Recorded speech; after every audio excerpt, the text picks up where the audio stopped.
जय माता दी।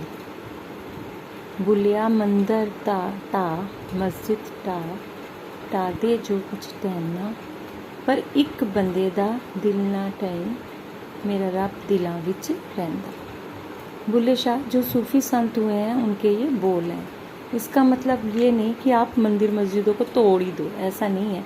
इसका मतलब ये है कि आप मंदिर जाओ चाहे ना जाओ, मस्जिद जाओ चाहे ना जाओ, लेकिन किसी के दिल को तोड़ना मत, क्योंकि हमारे दिल में तो वो परमात्मा स्वयं बसता है ना। मंदिरों में मूर्त के रूप में तो हमने उनको बसाया है। लोगों को दिलों को एक आईना समझना चाहिए जो बहुत नाजुक है। उस नाजुक से आईने में मेरा परमात्मा बसता है। कभी भी किसी के दिल को तोड़ो नहीं। आपने ये कबीर का दोहा सुना होगा कि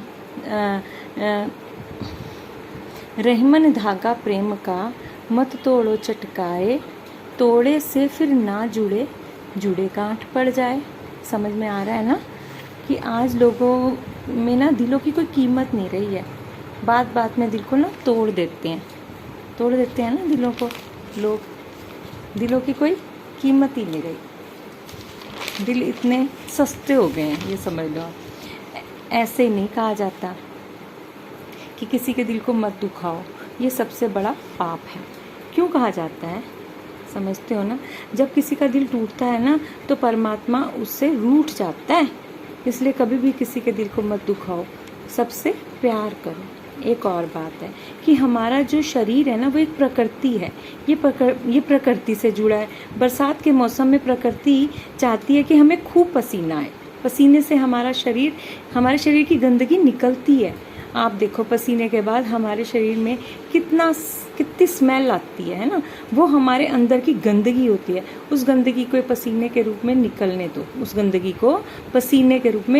दो। कभी भी अपने शरीर को पसीना आने से मत रोको। एसी का प्रयोग कम से कम करो। एक भारत देश तो है जहाँ पर अलग अलग तरह के मौसम हैं। बहुत खुशनसीब हैं हम भारतीय, बहुत खुशनसीब हैं। लेकिन हम भारतीय क्या करते हैं? बस मौसम को कोसते रहते हैं। तो कहते हैं अरे कितनी गर्मियों में कहते हैं अरे कितनी गर्मी हो गई। ये गर्मी मई जून में नहीं पड़ेगी तो क्या जनवरी फरवरी में पड़ेगी। और जब सर्दी हो जाती है तो कहते हैं अरे कितनी सर्दी हो गई। अब सर्दी में सर्दी नहीं पड़ेगी तो क्या पड़ेगा, है ना? सोचने की बात है ना। और जब बरसात होती है तो कहते हैं हाय कितनी ह्यूमिडिटी है।